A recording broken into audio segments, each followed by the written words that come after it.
حي الأماجد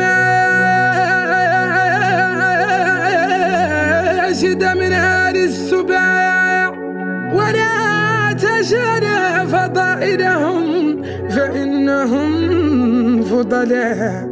هم من عتى الجار من نزل بساحتهم، يأمن فلا يخشى هضما ولا جدلا.